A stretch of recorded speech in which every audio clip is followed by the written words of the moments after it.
सच्चे दरबार की जय, श्री कृष्ण भगवान की जय, सनातन धर्म की जय। सुनकर गीता ज्ञान को बोला अर्जुन वीर, सत्य कहूँ घनश्याम जी, उपजे मन में धीर। मानो आज्ञा आपकी, करूं युद्ध मन लाए, मोह नाश मेरा हुए, सुमृति पहुँचाई आए। धन्य आप हो यदुपते, कृपा आपने कीन, किया अनुग्रह दास पर, संशय किया शीन।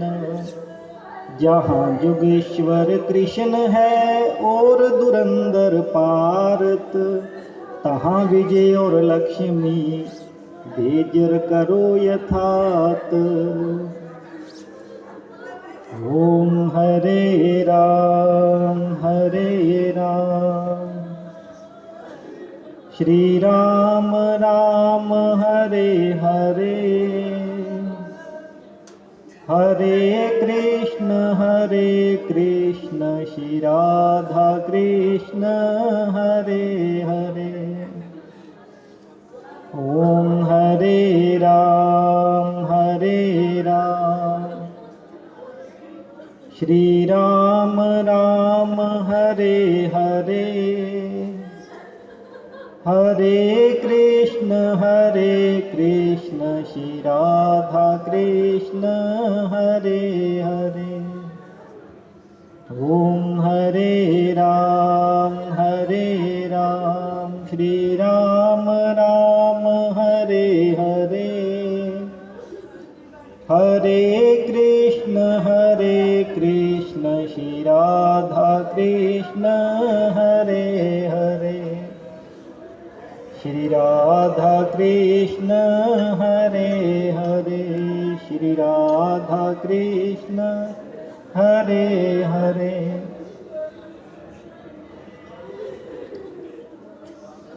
अर्जुन ने पूछा कि हे केशव, मैं संन्यास एवं त्याग का तत्व पृथक जानने की इच्छा करता हूँ।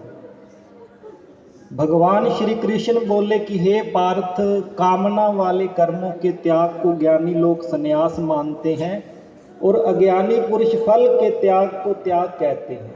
कोई ब्राह्मण कर्म को दोष युक्त जानकर त्यागना ठीक कहता है, कोई यज्ञ दान तप आदि कर्मों को छोड़ने योग्य बताता है।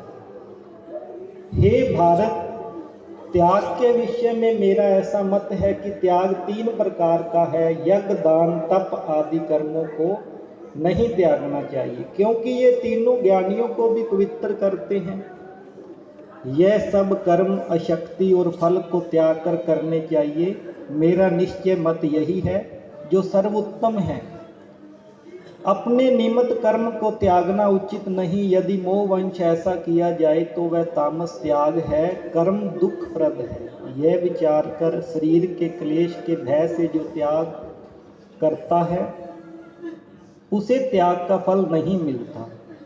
यह राजस त्याग कहलाता है। अर्जुन, अपना निमित्त कर्म अवश्य करने योग्य है। फल तथा अशक्ति को त्याग कर जो कर्म किया जाता है वह सात्विक कर्म है। जो दुखदायक कर्म से दोष नहीं करता तथा सुखदायक कर्म से प्रीति नहीं करता, वह त्यागी सत्यशील बुद्धिमान तथा मुक्ति के योग्य है। देहधारी संपूर्ण कर्मों का त्याग नहीं कर सकता। कर्म फल त्याग कर कर्म करने वाला त्यागी है। कर्म फल 3 प्रकार के हैं, अनिष्ट, इष्ट एवं मित्र। जो त्याग नहीं करते उनको मरने के बाद ये मिलते हैं और त्यागियों को नहीं मिलते। हे महाभावों, संपूर्ण कर्मों की सिद्धि के लिए 5 कारण सांख्य शास्त्र में कहे हैं, उनको सुनो। शरीर क्या है? कर्ता है, आत्मा है। साधन क्या है? इंद्रियाएं हैं। पृथक पृथक चेष्टाएं और देव शरीर, वाणी एवं मन से जो भला बुरा कार्य किया जाता है, उनके ये 5 कारण हैं। ऐसा होने पर भी जो केवल आत्मा को ही करता जानता है, दुर्मति कुछ नहीं जानता। जिसको ये अहंकार नहीं कि मैं करता हूँ और जिसकी बुद्धि कर्म में लिप्त नहीं, वह मनुष्य प्राणियों को मारकर भी उनको नहीं मारता, उनमें नहीं बंधता। ज्ञान, ज्ञेय और ज्ञाता ये तीन कर्म के प्रेरक हैं। कारण, कर्म और कर्ता ये तीन कर्म के साधन हैं। सांख्य शास्त्र में ज्ञान, कर्म और कर्ता ये सात्विक आदि गुण भेद तीन प्रकार के हैं। इनको भी सुनो। जो भिन्न भिन्न प्राणियों में एक अविनाशी अविभगत सत्ता को देखता है, वह ज्ञान सात्विक कहलाता है। जिस ज्ञान से प्राणियों में नाना प्रकार की सत्ताएं दिखाई देती हैं, उनको राजस ज्ञान जानो। ऐसा ज्ञान जिससे बिना कारण सत्यवार्थ के जाने एक ही कार्य में लगा रहे, वह अल्प और तामस है। फल की इच्छा न करके जो नित्य कर्म संग दोष को त्याग कर किया जाता है, जो फल की इच्छा से एवं अहंकार से बड़े यत्न से किया जाता है, वह राजस कर्म है। जो कर्म प्रणाम, धन का खर्च, दूसरे की पीड़ा, अपना पुरुषार्थ न जानकर मोहवंश किया जाता है, वह तामस कर्म कहलाता है। संग से रहित अहंकार, धैर्य और उत्साह युक्त सिद्ध एवं असिद्ध में समान रहता है, वह सात्विकी कर्म है। गुण की तरह बुद्धि और धर्म के भी तीन भेद हैं। जो बुद्धि प्रवृत्ति, निवृत्ति, कर्तव्य, अकर्तव्य, भय, अभय और बंधन, मोक्ष को जानता है, वह सात्विकी है। हे पार्थ, जिससे धर्म, अधर्म और कर्तव्य, अकर्तव्य का ठीक निश्चय नहीं होता, वह राजसी है। जिस ज्ञान से ढकी बुद्धि करके मनुष्य अधर्म को ही धर्म मानता है, वह तामसी बुद्धि है। जो कथा प्रसंग फल की इच्छा करता है, जो धर्म, अर्थ, काम को धारण करता है, वह राजसी वृत्ति है। जो मूर्ख निंद्रा, भय, शोक, विषाद एवं मद को नहीं त्यागता, वह तामसी वृत्ति है। अब तीनों प्रकार के सुखों को सुनो। जिसका योग्याभ्यास में चित्त रहता है, दुख का अंत हो जाता है, ऐसा सुख सात्विकी है। जो आरंभ में विषय के समान और अंत में अमृत के तुल्य होता है, जो सुख आरंभ में अमृत तुल्य, अंत में विषय के तुल्य, विषय और इंद्रियों के संयोग से होता है, उसे राजसी कहते हैं। जो सुख आदि और अंत दोनों में मनुष्य को मोह में फंसाता है, जो आलस्य तथा प्रमाद से उत्पन्न होता है, वह तामस है। शम, दम, तप, पवित्रता, क्षमा, नम्रता, ज्ञान, अनुभव और प्रलोक में श्रद्धा, यह तो ब्राह्मणों के स्वाभाविक सिद्ध कर्म है। बहादुरी, तेजस्वता, धैर्य, चतुराई, युद्ध में स्थिरता, उदारता और प्रभुता, यह क्षत्रियों के स्वाभाविक कर्म है। खेती, गाय रक्षा आदि वैश्यों के स्वाभाविक कर्म है। जो लोग अपने अपने गुणों और प्रवृत्ति के अनुसार कर्म करते हैं, उनको सिद्धि प्राप्त होती है। जिसने सब जगत का विस्तार किया, उस ईश्वर को अपने कर्म के द्वारा आराधना करके मनुष्य सिद्धि को पाता है। गुरु दी प्यारी साध संगत जी, संगतां नूं सूचना है कि किरपा करके कुछ समय ਲਈ चुप ਦਾ ਦਾਨ ਬਖਸ਼ੋ, ਜਾਂ ਜੋ ਆਪਾਂ ਸਰਵਣ ਕਰ ਰਹੇ ਹਾਂ, ਉਸ परमात्मा ਦੀ ਕਿਰਪਾ ਹੋਵੇ, ਉਸ ਵਿਛੜੀ ਹੋਈ ਰੂਹ ਦੀ ਆਤਮਾ शांति ਦੇ ਲਈ। जिसने सब जगत का विस्तार किया, उस ईश्वर को अपने कर्म के द्वारा आराधना करके मनुष्य सिद्धि को पाता है। दूसरे के उत्तम कर्म से अपना कर्म सर्वश्रेष्ठ है। स्वाभाविक कर्म करने से पाप नहीं होता। स्वस्त्र शक्ति को छोड़ने वाला, आत्मा जीतने वाला, इच्छा रहित मनुष्य संन्यास के द्वारा सर्व कर्म निवृत्ति परम सिद्धि को पाता है। फिर वह कैसे ब्रह्मा भाव को प्राप्त होता है? सो मुझसे सुनो, यही इस ज्ञान की प्रानिष्ठा है। शुद्ध बुद्धि से युक्त होकर धरती द्वारा इस मन को वश में लाकर शब्द आदि विषयों को छोड़कर राग दोष से रहित एकांत में रहने वाला, मिताहारी वाणी और मन को जीतने वाला, नित्य ध्यान युक्त वैराग्यवान, अहंकार, बल, घमंड, काम, क्रोध, परिग्रह छोड़कर ममताहीन और शांत मनुष्य ब्रह्मा भाव के योग्य होता है। वर्त को प्राप्त हुआ पुरुष दंतचित होकर शोक व अभिलाषा को नहीं करता। जीव मात्र में समदर्शी होकर मुझ में परम भक्ति पाता है। इस प्रकार ज्ञानी सदैव मुझ में निवास करने वाले सब कर्मों को करता हुआ भी मेरे अनुग्रह से अविनाशी सनातन मोक्ष पद को प्राप्त होता है। तत्पश्चात तत्व से मुझे जानकर फिर मन मुझ में प्रवेश करता है। सावधानी से अपना मन मुझ में स्थिर कर सब कर्मों को मुझ में अर्पण कर बुद्धि योग के आश्रय से निरंतर अपने चित्त को मुझ में लगाओ। मेरे में चित्त लगाकर मेरी कृपा से दुर्गम कष्टों से तर जाओगे।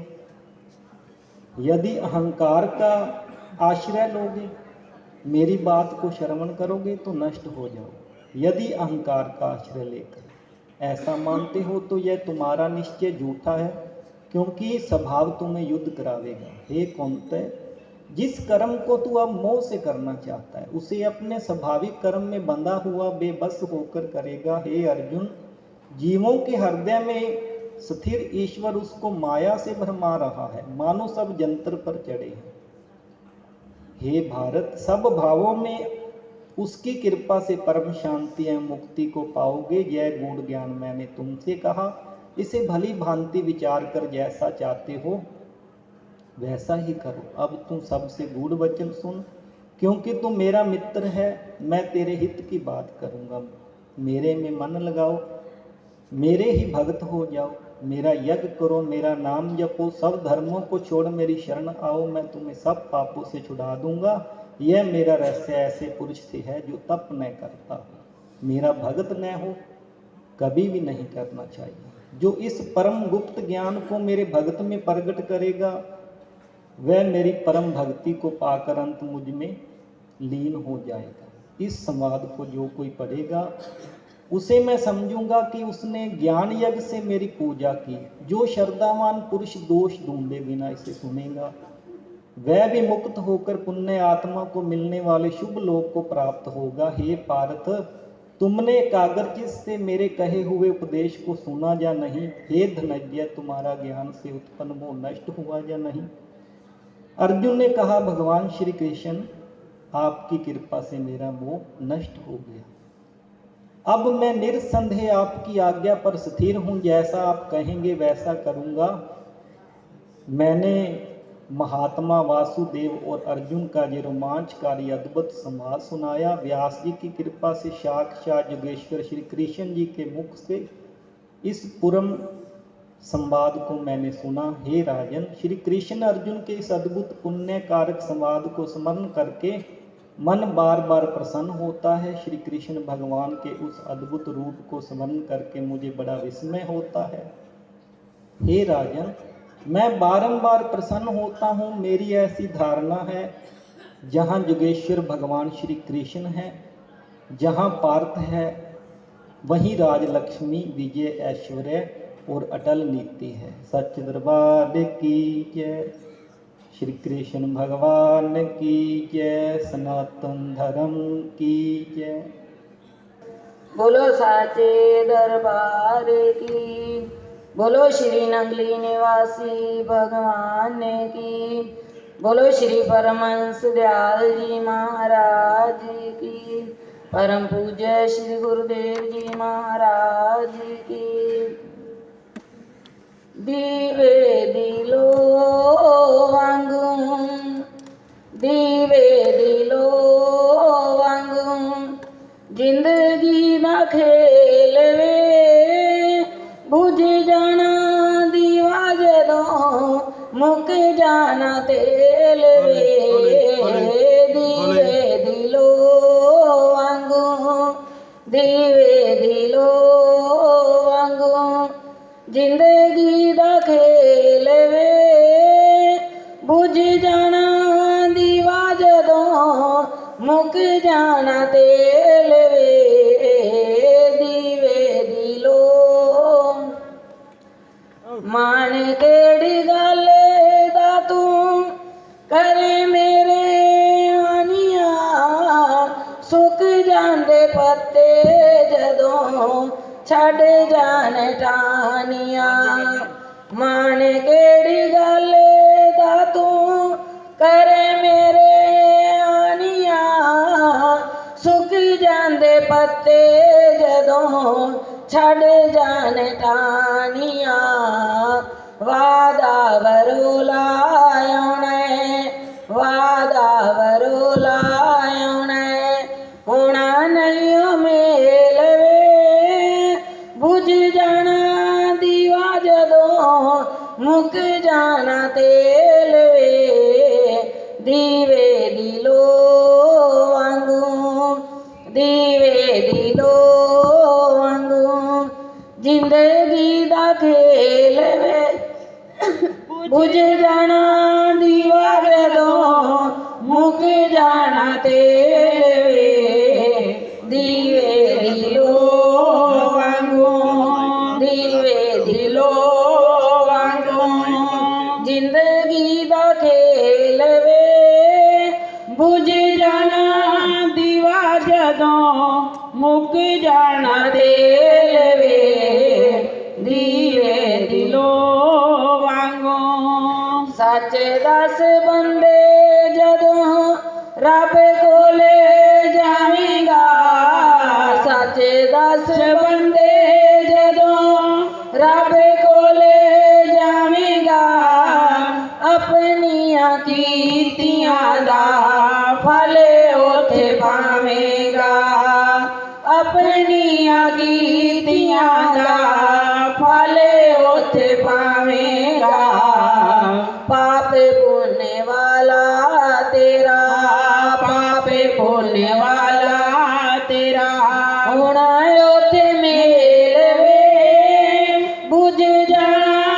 दीवा जदों मुक जाना तेल वे दीवे दिलो वांगू दीवे दिलो वांगू जिंदगी दा खेल वे बुझ जाना दीवा जदों मुक जाना तेल वे दीवे दिलो वांगू दीवे दिलो वांगू जिंदगी दा खेल वे बुझ जाना दीवा जदों मुक जाना तेल वे दीवे दिलो वांगू आखरी मुसाफरी च बड़ा दुख सवेगा आखरी मुसाफरी च बड़ा दुख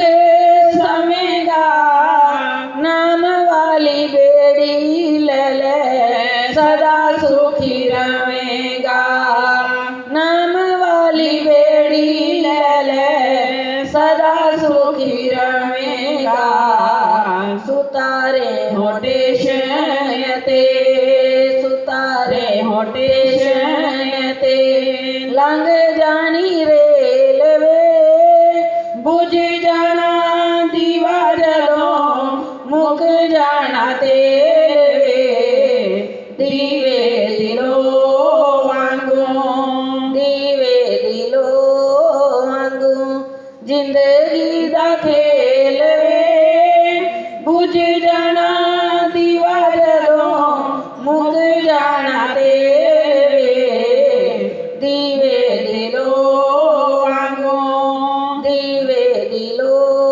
वांगू जिंदगी दा खेल वे बुझ जाना दीवा जदों मुक जाना तेल वे दीवे दिलो वांगू दीवे दिलो वांगू बोलो जयकारा बोलो मेरे श्री गुरु महाराज की जय बोलो साचे दरबार की जय गुरु चरणाचे अरदास मेरी ते मेरी तार प्रेम दी जुड़ जावे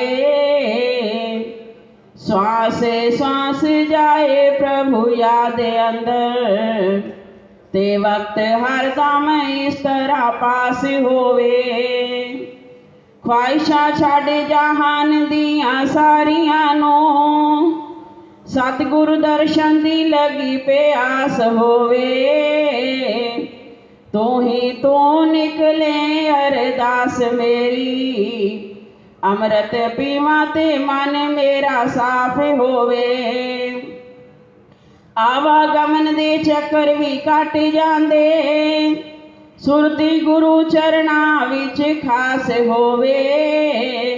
खटियो ही जहान तो खट जांदे, जेड़े प्रेमी गुरु चरना दे दास होवे। खटियो ही जहान तो खट जांदे, जेड़े प्रेमी गुरु चरना दे दास होवे। बोलो जयकारा, बोलो मेरे श्री गुरु महाराज की जय, बोलो साचे दरबार की जय, बोलो श्री नगली निवासी भगवान की जय। सो प्रभु चरणों में वह शोक सभा में आए हुए भाइयों बहनों बंधुओं व धर्म प्रेमी सज्जनों, जैसा कि आप सबको विदित है कि आज हम शर्मा परिवार की इस दुख की वेला में उनकी जो परमात्मा की रूह थी, उनकी आत्मा आज से कुछ दिन पहले मालिक के चरणों में लीन हुई और उन्हीं की अंतिम अरदास में हम सब यहाँ पहुँचे हैं। देख सुनकर बड़ा कष्ट होता है जब जीव इस संसार से जाता है, और इस बच्चे का तो देखते ही देखते मुझे लगता है कि शायद 15 मिनट लगे होंगे कि मंदिर से घर तक पहुंचते ही और जाकर पता चला कि वो तो इस संसार से चले भी गए। तो कितना उस मालिक की अजीबोगरीब रचना है कि जब मालिक संसार में भेजता है तो वो हमें उस परमात्मा का सिमरण करने के लिए भेजता है। वो जन्म देता है कि जाकर उस मालिक का सिमरण करो, कि जो भगवान ने ये माया का चक्कर फैलाया हुआ है उस माया में से निकलने के लिए गुरु चरणों में रहकर उस मालिक की भक्ति सेवा और सिमरण करो। इसलिए हमें ये जन्म मिलता है और हमने समझना भी इस जीवन को होता है कि ये जीवन हमारा कितना छोटा होता जा रहा है। पहले तो सतयुग में, त्रेता में, द्वापर में हजारों साल उम्र होती थी, और आज कलयुग में देख रहे हैं पहले तो लोग 100 साल तक जिंदा रहते थे, लेकिन आज तो कोई उम्र का लिहाज ही नहीं है। कोई बेचारा 20 साल में जा रहा है, कोई 40 साल में भी जा रहा है। जो जीव अपने कर्तव्यों को निभाकर जाता है, अपना समय बिताकर जाता है, उनका इतना कष्ट नहीं होता। लेकिन जो अपने छोटे छोटे बच्चों को छोड़कर चला जाए तो कितना कष्ट होता है। डिम्पल जी बड़ी छोटी अवस्था में इस संसार में से चले गए हैं। जितना जितना जिसका संबंध है हर जीव को कष्ट होता है। उनसे देखकर हमें आज ये शिक्षा मिल रही है कि हमारा ये जीवन कितना छोटा है, लेकिन फिर भी जीव समझ नहीं पा रहा। अपने आप को हम समझ नहीं पाते कि हमने भी एक दिन इस संसार से जाना है, क्योंकि हम सब भी उसी लाइन में हैं। देखते हैं कि एक श्वास का भी भरोसा नहीं है। वो बातें करते करते और 1 मिनट में पता नहीं वो आत्मा इस शरीर से निकल गई। इसलिए कहते हैं श्वासों का भरोसा नहीं है। ये श्वास जो मिले हैं बड़े कीमती हैं। अगर एक श्वास के लिए भी हम डॉक्टर को हजारों लाखों रुपए देने को तैयार हो जाते हैं, लेकिन उसमें डॉक्टर भी कुछ नहीं कर पाते, क्योंकि जो मालिक ने श्वास दिए हैं गिन चुनकर, जब वो समय पूरा हो जाता है, श्वास पूरे हो जाते हैं, तो जीव को इस संसार से जाना पड़ता है। बड़े बड़े ऋषि मुनि महापुरुष भी इस संसार से गए, क्योंकि आज तक संसार में ना कोई रहा है और ना ही रहेगा। कहते हैं आए हैं सो जाएंगे, राजा रंग फकीर, एक सिंहासन चढ़ चले, एक बांधे जात जंजीर। कि जो भी आया है संसार से जाना है, लेकिन जाने जाने में अंतर होता है। जो उस मालिक की भक्ति करते हैं उन्हें भगवान खुद लेने आते हैं, लेकिन जो यहाँ आकर सिमरन नहीं करते तो पता नहीं कितने यमदूत उन्हें कष्ट देते हैं जाते समय। उस आत्मा को फिर कष्ट होता है। कहते हैं जैसे 1000 बिच्छू इकट्ठे डंक मारे, इतनी दर्द होती है जब मौत आती है तो। लेकिन उस मौत से ना कोई आज तक बच पाया है और ना ही बचेगा। रावण कितना ब्रह्म ज्ञानी था, और उसके पास देखो सोने की लंका थी, धन दौलत की कोई कमी नहीं थी। उन्होंने अपनी मौत को पायों से बांध कर रखा हुआ था, काल को भी। उन्होंने सोचा था कि मैं संसार से जा ही नहीं सकता क्योंकि मौत मेरे बस की है, लेकिन उन्हें भी संसार से जाना पड़ा। वो भी संसार से गए, और जब रावण इस संसार से जाने लगे तो उसमें भगवान राम ने लक्ष्मण को भेजा कि रावण बहुत ब्रह्म ज्ञानी है और उससे अंतिम समय शिक्षा ले लो। और जब लक्ष्मण जी उनके पास गए, जाकर अंतिम समय शिक्षा पूछी, तो रावण ने कहा कि सिराने खड़े होकर शिक्षा नहीं ली जाती, शिक्षा लेनी है तो मेरे सामने मेरे चरणों के पास आओ। तो उसमें रावण ने कहा कि काल करे सो आज कर, आज करे सो अब, पल में परलय होएगी बहुरी करेगा कब। कि जो काम तुमने कल करना है उसे आज ही कर लो, और जो आज करना है उसे अभी कर लो। पता नहीं कब ये श्वास संसार से, ये शरीर से निकल जाए, संसार से हमारी छुट्टी हो जाए। रावण ने कहा कि मैं 2 बातें बड़ी सोचता रहा। मेरे में वो समर्थता थी, मैं कर सकता था कि एक तो मैं समुद्र के पानी को मीठा कर सकता था, मेरे में इतनी समर्थता थी। लेकिन मैंने कहा आज नहीं कल कर लूँगा, आज नहीं कल कर लूँगा, और कल करते मेरा जीवन समाप्त हो गया। और दूसरी, मैं इस धरती से आकाश तक सीढ़ी लगा सकता था, लेकिन वो भी मैं लगा नहीं पाया। वो मेरी मूर्खता है कि मैं कल पर छोड़ता रहा कि अभी मैंने कौन सा जाना है। इसीलिए उन्होंने कहा कि काल कर, आज करे सो कल कर। तो पता नहीं है श्वास हमारा वो आखिरी कौन सा हो जाए, जो काम हमने कल करना है वो आज ही कर दें। तो वो काम कौन सा है? ये नहीं कि संसार के हम अपने परिवार का पालन पोषण करते करते संसार से चले जाएं। कुछ ना कुछ उस मालिक की बंदगी करें। जब तक हम अपने गुरुदेव की शरण में नहीं जाते, महापुरुषों की शरण में नहीं जाते, उनसे नाम दीक्षा नहीं लेते, तब तक हमारी वो भक्ति भी नहीं सफल होती। वैसे हम चाहे कितना पाठ पूजा कर लें, शिवलिंग पर जल चढ़ा दें या मंदिर गुरुद्वारे चले जाएं, लेकिन जब तक गुरु के पास नहीं जाते, उनसे वो मंत्र लेकर उसका जाप नहीं करते, तब तक हमारी वो भक्ति सफल नहीं होती। इसलिए महापुरुष कहते हैं कि पहले अपने गुरुदेव के पास जाकर उनसे नाम दीक्षा लेकर वो सिमरन करो, उस मालिक की भक्ति करो, और अपने जीवन को समझो कि जीवन हमारा समाप्त होता जा रहा है। इसलिए जीवन का कुछ भाग उस मालिक के नाम पर लगा दें, क्योंकि श्वासों का कोई भरोसा नहीं है। जैसे एक किसान अपने खेत में खेती का काम करता था, और एक बार उसने कोई फसल बोई और चिड़ियाँ उस फसल को खाने लगी। अब वो रोज खेत में जाता, नदी के पास उसका खेत था, नदी के पास छोटे छोटे पत्थर पड़े थे। उसने वो पत्थर गुलेल में लगाकर चिड़ियों को मारने लगा, चिड़ियाँ उड़ाने लगा। रोज कुछ पत्थर उठाता और अपनी गुलेल में लगाकर चिड़ियों को उड़ा देता। तो एक दिन उसकी पत्नी उसे खाना देने गई और छोटे बच्चे को साथ ले गई। पत्नी तो आगे पतिदेव को खाना देने चली गई, और वो बच्चा नदी के पास खेलने लगा। खेलते खेलते उसने भी छोटे छोटे पत्थर उठाए और खेलकर कुछ जेब में डाल लिए। जब घर आया तो अपनी माँ को कहता, माँ देखो ये पत्थर कितना सुंदर है, कितना चमक रहा है। उसकी माँ ने कहा इसे बाजार में बेच कर शायद हमें कुछ धन मिल जाए, कोई किराने का सौदा मिल जाए, हम कुछ भाग ले लेंगे। अब जब वो किसी सब्जी वाले के पास गया तो उसने देखा कि पत्थर बड़ा सुंदर है, चमक रहा है, इसकी तो कीमत बहुत ज़्यादा लग रही है।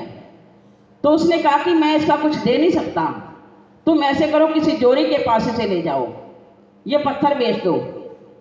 जब वो बच्चा किसी जोरी के पास गया, पत्थर दिखाया, तो उसने देखा कि ये तो लाल है, बड़ा सुंदर है। तो उसने बहुत सारा धन दिया और लड़के को कहा जाओ अपने ये धन घर ले जाओ। जब वो ले गया माँ के पास, माँ ने देखा कि छोटे से पत्थर के कितने पैसे मिल गए। उसने कहा माँ मेरे पास और भी कोई पत्थर हैं, मैं कितने सारे नदी के पास से उठाकर लाया हूँ। तो माँ ने कहा कि जाओ अपने पिता को बुला लाओ। जब उसका पिता आया तो उसने बताया कि मेरा बच्चा देखो कितने सुंदर पत्थर उठाकर लाया है, और ये लाल बड़े कीमती हैं, एक लाल की हमें कितनी कीमत मिल गई है, और बाकी हम बेचेंगे तो हमें तो कुछ काम करने की जरूरत भी नहीं है, क्योंकि हमारे पास तो धन काफी हो जाएगा। जब उस किसान ने देखा तो माथे पर हाथ धरकर रोने लगा। तो उसने पूछा कि आप क्यों रो रहे हो? तो उसने कहा कि मैं मूर्ख था, मैंने तो हजारों पत्थर चिड़ियों को उड़ाने में लगा दिए, और वो सारे पत्थर नदी में गिर गए, अब तो हमारे किसी काम के नहीं हैं। तो उस समय पत्नी ने कहा कि अब पछतावा हो तो क्या, जब चिड़िया चुग गई खेत, कि अब पछताने से कुछ नहीं बनेगा, बाकी जो बचे हैं उन्हें बेचकर धन ले लो और हमारा गुजारा अच्छे से चलेगा। तो कहने का भाव, जैसे वो छोटे छोटे पत्थर बड़े लाल कीमती थे, और जब चले गए तो उसके बाद रोने से कुछ नहीं बनता, उसी प्रकार ये हमारे जो श्वास हैं, जो हमारे शरीर में आ जा रहे हैं, और जिन श्वासों से हमारा ये शरीर हरकत कर रहा है। आप देखते हैं जब शरीर से श्वास निकल जाते हैं तो शरीर तो वही होता है, सारे अंग शरीर के वही होते हैं, लेकिन कोई भी अंग काम नहीं करता। फिर हम शरीर को एक रात भी घर में नहीं रख सकते, कहते हैं जल्दी से जला दो, ये तो मिट्टी बन गई है। तो इससे कीमत किसके साथ हुई? वो श्वासों से हमारे शरीर की कीमत है। जब तक ये श्वास चल रहे हैं तभी पता चलता है कि ये श्वास कितने अनमोल हैं। इसीलिए इन श्वासों की कीमत को समझते हुए जितना हो सके ज़्यादा से ज़्यादा उस मालिक की भक्ति, सेवा और सिमरन करेंगे तो हमारा ये संसार में आना भी सफल हो जाएगा। तो आज बड़ी दुख की घड़ी में हम सब शामिल हुए हैं शर्मा परिवार के साथ।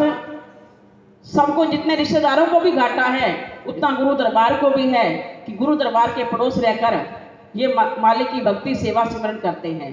तो श्री गुरु महाराज जी के चरणों में यही प्रार्थना है कि श्री गुरु महाराज जी जो इस परिवार पर बड़ी दुख की घटना आई है उसको सहने की आप शक्ति भी प्रदान करें।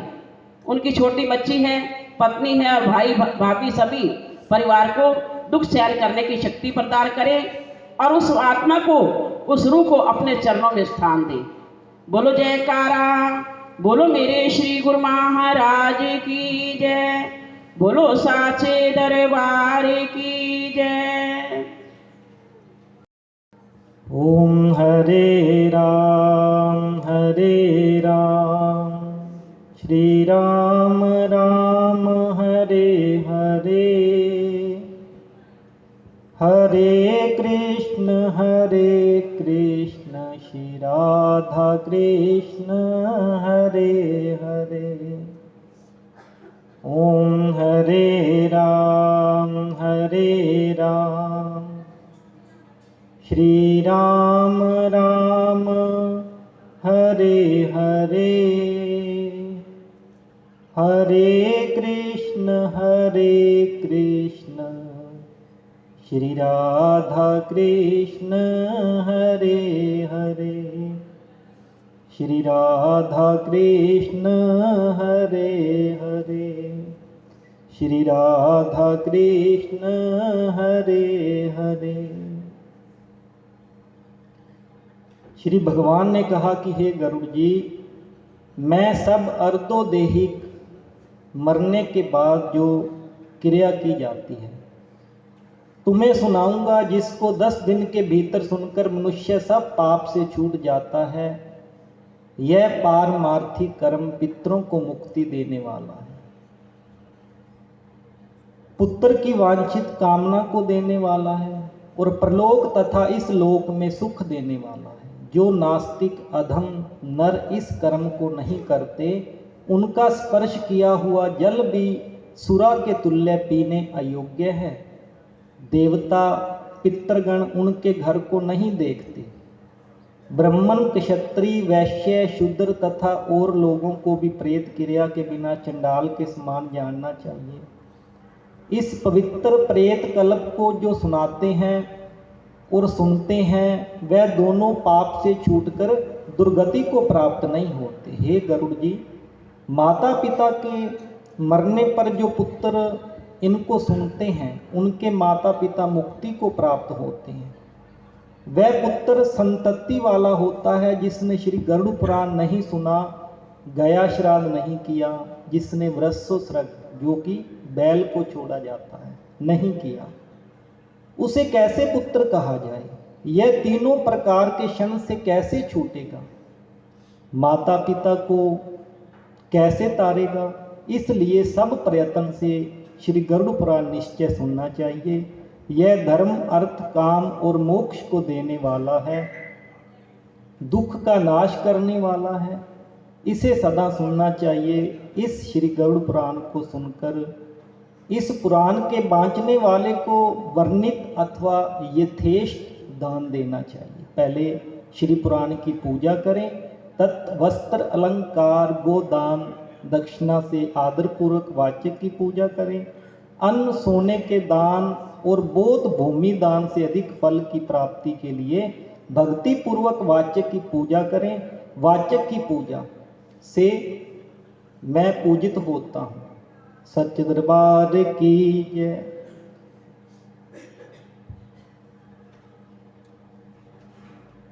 भगवान श्री कृष्ण का वचन है कि जो प्राणी इस गर्भ गीता का विचार करता है सो पुरुष फिर गर्भ के वास में नहीं आता।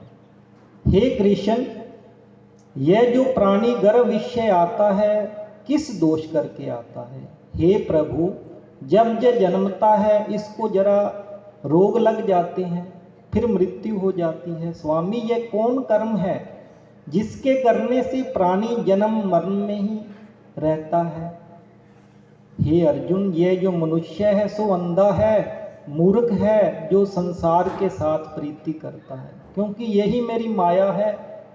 यह पदार्थ मैंने पाया है और यह मैं पाऊंगा, ऐसी चिंता उसके मन में कभी उतरती ही नहीं। बस आठों पैर माया ही माया मांगता रहता है। इसी बातों के करके बारंबार जन्म लेता है, मर जाता है, गर्भ के विषय में दुख भोगता है। प्रभु, मन मस्त हाथी की नाई है, तृष्णा इसकी शक्ति है। यह मन पांच के वश में है, काम, क्रोध, लोभ, मोह, अहंकार, और इन पांचों में अहंकार बहुत बली है। सो कौन यत्न है जिससे मन को वश में किया जाए? अर्जुन, यह मन निश्चय हाथी की नाई है, तृष्णा इसकी शक्ति है, मान पंच के वश में है, सो इसमें अहंकार बली है। अर्जुन, ये मन निश्चय हाथी की नाई है तो तृष्णा इसकी शक्ति है। ये क्या है? भगवान कह रहे हैं कि जैसे हाथी अंकुश से वश में होता है वैसे ही मन रूपी हाथी को वश करने को ज्ञान रूपी अंकुश है। अहंकार करने से तो नरक ही नरक, दुख ही दुख मिलता है। प्रभु, एक आपके नाम के लिए वन खंडों में फिरते हैं, एक वैरागी हुए, एक धर्म करते हैं। इस विषय कैसा जानिए कि जो वैष्णव है वह कौन है? अर्जुन, एक मेरे नाम के लिए वनों में फिरते हैं, उन्हें कहते हैं सन्यासी। एक सिर पर जटा बांधते हैं, भस्म लगाते हैं, इस विषय में मैं नहीं हूं, इसमें तो अहंकार है। प्रभु, कौन पाप है जिससे स्त्री मरती है? कौन पाप है जिससे पुत्र मरता है? और नपुंसक कौन सा पाप होता है? अर्जुन, जो व्यक्ति किसी से कर्ज लेता है और देता नहीं, इस पाप से तो उसकी स्त्री मरती है। जो किसी की अमानत रखी हुई पचाए लेता है, उनके पुत्र मर जाता है। जो किसी का कार्य किसी के गोचर आन पड़े, जुबानी कहे कि मैं तेरा कार्य सबसे पहले कर दूंगा, समय आन पड़े उसका कार्य न करे, इस पाप से नपुंसक होता है। यही पाप बड़ा पाप है। प्रभु, कौन पाप से सदा रोगी रहता है? गधे का जन्म पाता है, स्त्री का जन्म पाता है, किस पाप से? अर्जुन, जो मनुष्य कन्या दान करता है, इस दान में मूल्य लेता है, वह सदा दोषी है। वह सदा रोगी रहता है। जो विषय विकार के वास्ते, अपने सुख के वास्ते मंद्रा का पान करता है, वह गधे का जन्म पाता है। जो झूठी गवाही करता है, वह स्त्री का जन्म पाता है। जो रसोई बनाकर पहले आप खा लेता है, पीछे परमेश्वर अर्थ दान देता है, उसे अगला जन्म जो मिलता है वो बिल्ली का मिलता है। जो मनुष्य झूठी वस्तु का दान देता है, वह स्त्री का जन्म पाता है। प्रभु, कई मनुष्यों को आपने स्वर्ण दिया, उन्होंने कौन से पुण्य किए? कई मनुष्यों को आपने हाथी घोड़े दिए, उन्होंने कौन से पुण्य किए? अर्जुन, जिन्होंने स्वर्ण दान दिया है उनको हाथी घोड़े वाहन मिलते हैं। जो परमेश्वर के निमित्त कन्या दान करते हैं सो पुरुष का जन्म पाते हैं। प्रभु, जिस पुरुषों की सुंदर विचित्र देह हैं, उन्होंने कौन से पुण्य किए? किसी के पास संपत्ति बहुत है, उन्होंने कौन से पुण्य किए? अर्जुन, जिन्होंने अन्न का दान किया उनका स्वरूप सुंदर है। जिन्होंने विद्या दान की वह विद्वान है। जिन्होंने संतों की सेवा की वह पुत्रवान है। प्रभु, किसी को धन से प्रीति है, कोई स्त्री से प्रीति करता है, ये क्या कारण है? अर्जुन, धन स्त्री यह सब नाशवान है।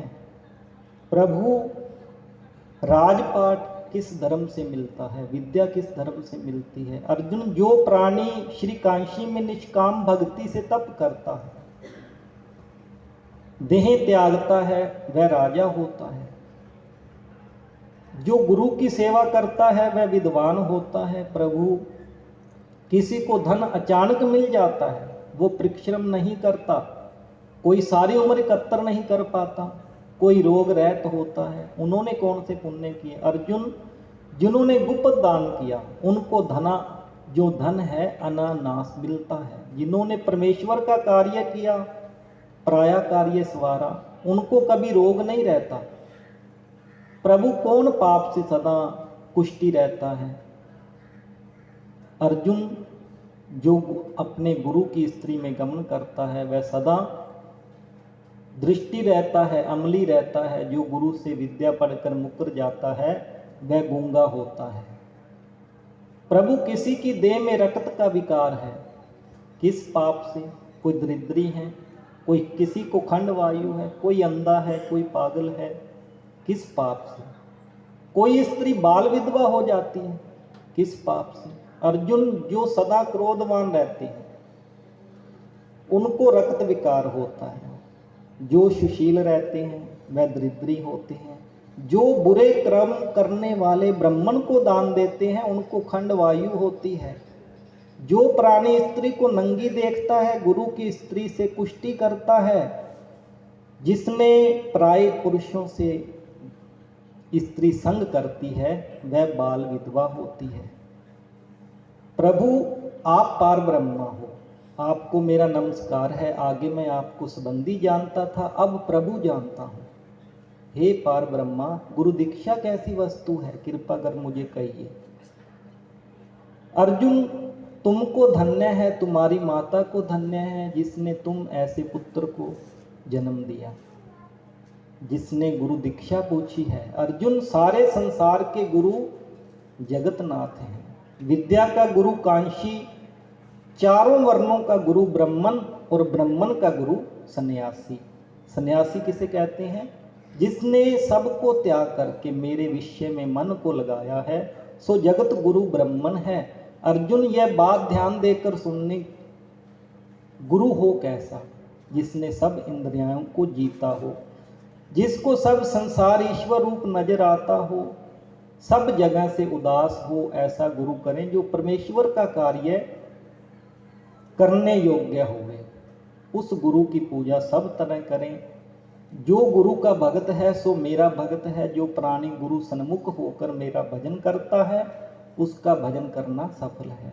जो प्राणी गुरु के विमुख से, उसको 7 ग्राम मारे का पाप लगता है। गुरु से विमुख प्राणी का दर्शन करने योग्य नहीं। ग्रस्त गुरु से विमुख हो सो चंडाल के समान है। जिस जगह मंद्रा का भांड हो, उस दिए जो गंगा जल है सो अपवित्र होता है। इसी तरह गुरु से मुख का भजन भी अपवित्र होता है। उनके हाथ का देवता भी नहीं लेते, उनके सर्व कर्म निष्फल हैं। कुकर, सूकर, गंधर्व, काक, इन सब जोनियों में श्रप की बड़ी खोटी जोनी है। इससे भी वह मनुष्य खोटा है जो गुरु नहीं करता। गुरु बिना गति नहीं होती, अवश्य नरक में जाना पड़ेगा। गुरु दीक्षा बिना प्राणी के सब कर्म निष्फल हैं। अर्जुन, जैसे चारों वर्णों को मेरी भक्ति करना योग्य है, तैसे गुरुधार के गुरु की भक्ति करनी, सेवा करनी योग्य है। जैसे सब नदियों में गंगा सर्वश्रेष्ठ है, सब व्रतों में ग्यारस कहते हैं, एकादशी का व्रत सर्वश्रेष्ठ है, सबसे गुरु सेवा उत्तम सेवा है। गुरु दीक्षा बिना प्राणी पशु योनि पाता है, धर्म करता है, पशु योनि में फल भोगता है और 84 में ही घूमता रहता है। अर्जुन, गुरु दीक्षा क्या वस्तु है? धन्य धन्य हो अर्जुन आप, जिन्होंने यह भी प्रश्न पूछा। गुरु दीक्षा 2 अक्षर हैं, हरि नाम इन अक्षरों को गुरु कहते हैं। यह चारों वर्णों को जपना सर्वश्रेष्ठ है। अर्जुन, जो गुरु की सेवा करता है, मेरी सेवा करता है, मेरी उस पर सदा प्रसन्नता रहती है, वह 84 से छूट जाएगा, जन्म मरण से रहत नरक नहीं भोगता। सो प्राणी गुरु की सेवा नहीं करता, 3.5 करोड़ वर्ष तक पहले तो नरक भोगता है। जो गुरु की सेवा करता है उसे कई अश्वमेघ यज्ञ के फल का पुण्य मिलता है। गुरु की सेवा मेरी सेवा। अर्जुन, हमारे तुम्हारे संवाद को जो प्राणी पढ़ेगा, सुनावेगा, श्रवण करेगा, गर्व के दुख से बचेगा, उसकी 84 कट जाएगी। इसी करके इस पाठ का नाम गर्व गीता है। श्री कृष्ण महाराज के मुख से अर्जुन ने श्रवण किया।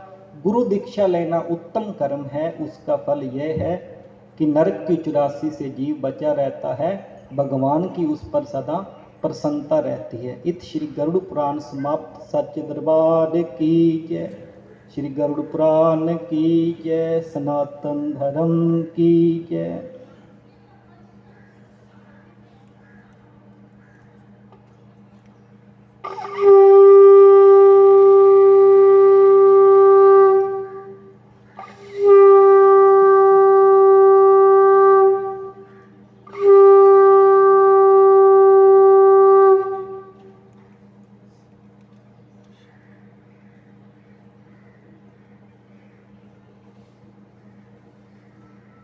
ओम हरे राम श्री राम राम हरे हरे, हरे कृष्ण श्री राधा कृष्ण हरे हरे। ओम हरे राम श्री राम राम हरे हरे, हरे कृष्ण श्री राधा कृष्ण हरे हरे। ओम हरे राम श्री राम राम हरे हरे, हरे कृष्ण श्री राधा कृष्ण हरे हरे। ओम हरे राम श्री राम राम हरे हरे, हरे कृष्ण श्री राधा कृष्ण हरे हरे। श्री राधा कृष्ण हरे हरे। राम राम 1, राम राम 2, राम राम 3, राम राम 4, राम राम 5, राम राम 6, राम राम 7, राम राम 8, राम राम 9, राम राम 10, राम राम 11, राम राम 12, राम राम 13, राम राम 14, राम राम 15, राम राम 16, राम राम 17, राम राम 18, राम राम 19, राम राम 20, राम राम 21, राम राम 22, राम राम 23, राम राम 24, राम राम 25, राम राम 26, राम राम 27, राम राम 28, राम राम 29, राम राम 30, राम राम 31, राम राम 32, राम राम 33, राम राम 34, राम राम 35, राम राम 36, राम राम 37, राम राम 38, राम राम 39, राम राम 40, राम राम 41, राम राम 42, राम राम 43, राम राम 44, राम राम 45, राम राम 46, राम राम 47, राम राम 48, राम राम 49, राम राम 50, राम राम 51, राम राम 52, राम राम 53, राम राम 54, राम राम 55, राम राम 56, राम राम 57, राम राम 58, राम राम 59, राम राम 60, राम राम 61, राम राम 62, राम राम 63, राम राम 64, राम राम 65, राम राम 66, राम राम 67, राम राम 68, राम राम 69, राम राम 70, राम राम 71, राम राम 72, राम राम 73, राम राम 74, राम राम 75, राम राम 76, राम राम 77, राम राम 78, राम राम 79, राम राम 80, राम राम 81, राम राम 82, राम राम 83, राम राम 84, राम राम 85, राम राम 86, राम राम 87, राम राम 88, राम राम 99, राम राम 90, राम राम 91, राम राम 92, राम राम 93, राम राम 94, राम राम 95, राम राम 96, राम राम 97, राम राम 98, राम राम 99, राम राम 100, राम राम 1, राम राम 2, राम राम 3, राम राम 4, राम राम 5, राम राम 6, राम राम 7, राम राम 8। सच दरबार की जय, श्री राम भगवान की जय, सनातन धर्म की जय।